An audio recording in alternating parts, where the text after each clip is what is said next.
السلام علیکم ویورز، آج ہم بات کریں گے سلطنت عثمانیہ کے متعلق۔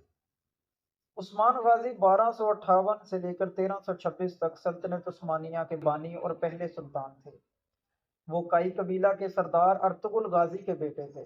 ان کی قیادت میں چھوٹی ترکمان ریاست نے جنم لیا، جو بعد میں ایک بڑی سلطنت میں تبدیل ہو گئی۔ عثمان غازی 1258 میں سوغوت میں پیدا ہوئے۔ ان کے والد ارطغرل غازی اور والدہ حلیمہ خاتون۔ ارطغرل غازی سلجوق سلطنت کے ایک وفادار سردار تھے اور کائی قبیلہ کے سربراہ تھے۔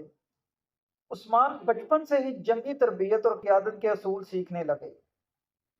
ارطغرل غازی کی وفات 1281 کے بعد عثمان اپنے قبیلے کے سردار بنے۔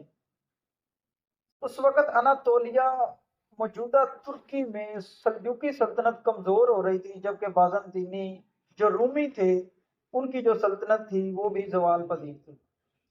عثمان نے ان کمزوریوں کا فائدہ اٹھا کر ترک قبائل کو متحد کیا اور اپنے علاقے کو وسعت دینا شروع کی۔ 1291 میں بازنطینیوں کے خلاف عثمان غازی نے اپنی پہلی فتوحات حاصل کی۔ 1299 میں سلجوقی سلطنت کے زوال کے بعد عثمان نے خود مختار ریاست قائم کر لی، جسے سلطنت عثمانیہ کہا جانے لگا۔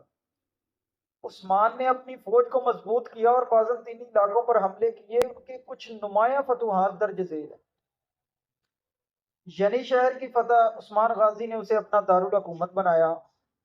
برسا کے محاصرے کی تیاری، یہ شہر بعد میں فتح ہوا اور عثمانیوں کا اہم مرکز بنا۔ بازنطینی سلطنت کے کئی قلعے فتح کیے، جیسے کہ بیلیجک اور ازنک قلعہ بھی انہوں نے فتح کیا۔ عثمان غازی اپنی فتوحات حاصل کرنے کے بعد 1326 میں وفات پا گئے اور ان کے بیٹے اورحان غازی نے سلطنت کی قیادت سنبھالی۔ عثمان غازی کی تدفین بورسا میں ہوئی، جو بعد میں عثمانی دارالحکومت بنا۔ عثمان غازی نرم مزاج اور رحم دل حکمران تھا۔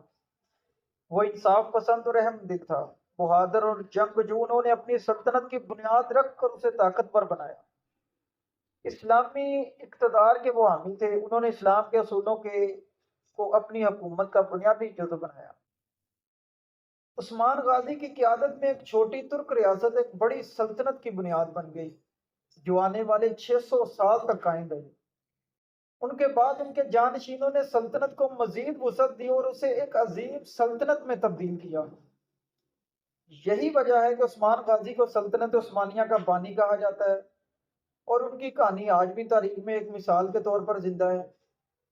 اگر آپ میری ویڈیو پر نئے ہیں اور آپ چاہتے ہیں کہ میری اس طرح کی تاریخی ویڈیو آپ تک پہنچتی رہے، تو اس ویڈیو کو لائک اور شیئر کر دیں اور بیل آئیکن کے بٹن کو پریس کر دیں اور چینل کو سبسکرائب کر لیں، تاکہ میری ہر آنے والی ویڈیو آپ تک مکمل اور بآسانی پہنچ سکے۔